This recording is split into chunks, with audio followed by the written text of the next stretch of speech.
Alors avec Charlie, quelle relation vous aviez avant le diabète et maintenant du coup? Alors avant le diabète, on avait une relation mère-fille tout à fait normale. Et je dirais que maintenant, on a une relation qui est devenue un peu plus fusionnelle. Parce que je pense que quand Charlie, ça lui est arrivé, je suis devenue son repère. Et ça a été compliqué pour elle, c'est ça qui l'a rassurée. Il fallait que je sois là pour changer les pompes, pour changer les capteurs. J'étais un peu sa référence. Ce qui est cool, c'est qu'avec le temps, on peut tous chacun reprendre notre place. C'est-à-dire que Martin, le papa, il a beaucoup plus de place maintenant pour gérer les capteurs, gérer les pompes. Sa sœur aussi peut le faire. L'autre fois, elle l'a aidé alors que nous, on n'était pas là. Donc, elles ont géré un changement de pompe pour la première fois ensemble. Voilà. Donc, je dirais que finalement, maintenant, on a une relation qui est beaucoup plus fusionnelle, mais qui petit à petit reprend une place, on va dire, un peu plus normale. Voilà. Ok, tu dirais quoi à une autre maman à qui on vient d'annoncer que son enfant est diabétique? Je dirais que ça va être dur, que ça va être très très dur, que c'est une maladie qui est un peu sournoise, c'est-à-dire que c'est une maladie, ça fait partie des maladies invisibles. C'est-à-dire que pour les gens, tout va bien en fait, parce qu'on n'est pas malade. On est malade, mais on ne voit pas qu'on est malade. Et donc il y a une différence entre le vécu des enfants, des parents, et de ce que les autres perçoivent et voient. Et cette différence, elle est vraiment très difficile parce que beaucoup de gens ont du mal parfois à comprendre que même un an après, ce soit difficile. Je dirais que dans l'annonce d'une maladie, les premiers mois, deuxième, troisième, X mois, les gens comprennent qu'on soit pas bien, comprennent qu'on soit énervé, qu'on soit déçu, qu'on soit en colère. Mais comme c'est une maladie invisible, au bout d'un moment, l'entourage oublie ça.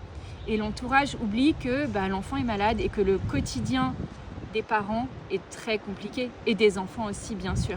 Et c'est vrai que moi, par exemple, une très bonne amie, une fois, m'avait dit, peut-être 6 ou 7 mois après l'annonce de diabète de Charlie, que j'étais quelqu'un de négatif, j'étais devenue négative et que j'étais tout le temps en colère.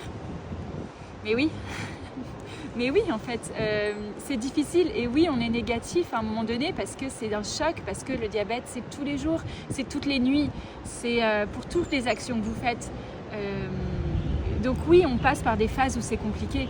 Et ce que j'aurais envie de dire à cette maman, c'est qu'il ne faut pas lâcher.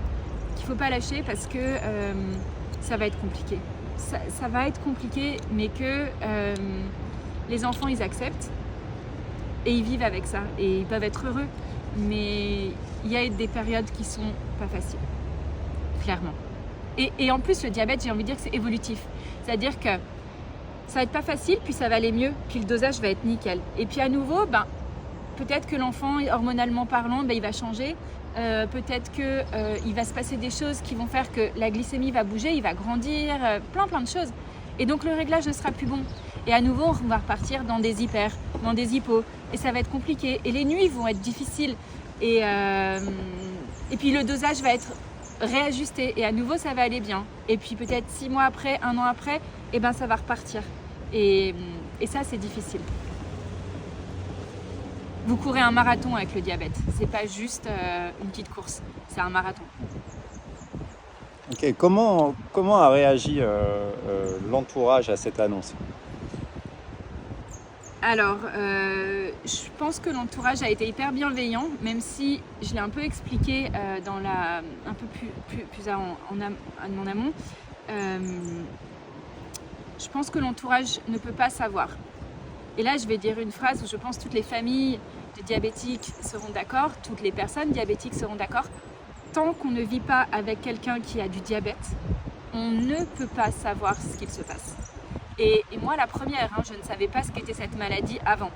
Mais vraiment, gardez en tête que le diabète se vit de l'intérieur. De l'extérieur, c'est ce qu'on appelle, encore une fois, comme je l'ai dit, une maladie invisible. Et donc, vous ne savez pas. Personne ne peut savoir. Par contre, moi, je vous garantis qu'en le vivant de l'intérieur, c'est complètement différent. C'est des tempêtes émotionnelles, c'est des difficultés à plusieurs niveaux, c'est des anticipations, comme je les ai dit. C'est un bouleversement à tous les niveaux. Et c'est vrai que du coup, j'en profite. Moi, je suis extrêmement fière avec mon mari, en fait, on est extrêmement fiers de nos 2 enfants, mais les 2. Pourquoi les 2? Parce que Charlie, elle vit son diabète, je dirais, de la meilleure manière que ce soit.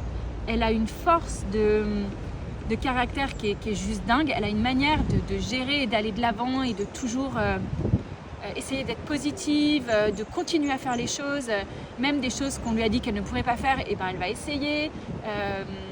On se restreint pas au niveau de l'alimentation, c'est-à-dire que oui, elle a droit à tout, et derrière, nous, on essaye d'anticiper, ou pas d'anticiper, mais en tout cas, on essaye de comprendre ce qui s'est mal passé après. Donc voilà, moi, Charlie, on est...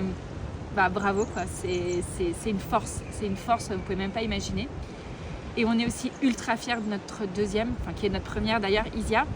Isia, ça a été difficile pour elle parce qu'elle a la place de l'enfant qui va bien, l'enfant sain, l'enfant qui n'est pas malade. Et je dirais qu'au début, elle a eu un peu du mal à comprendre ce qui se passait pour sa sœur. Normal, on ne connaissait pas, personne ne connaissait. Et une fois qu'elle a pris la mesure de tout ça, c'est une grande sœur extraordinaire. Mais vraiment, elle s'en occupe, elle est là pour elle.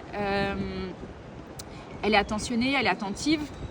Et elle sait être là quand il faut. Et je suis impressionnée en fait de la manière dont elle sait l'entourer. C'est-à-dire qu'elle garde sa position de grande sœur où elle va l'envoyer bouler, et elle garde cette relation de sœur qui des fois nous fait craquer, où elle s'engueule et voilà. Mais elle a aussi ce côté où en fait elle sait être là quand il faut. Et voilà, c'est beau. Je crois qu'on va être obligé d'avoir une interview d'Isia alors. Ouais. 1 an après, du coup, c'est quoi le constat social sur Charlie et sur toi?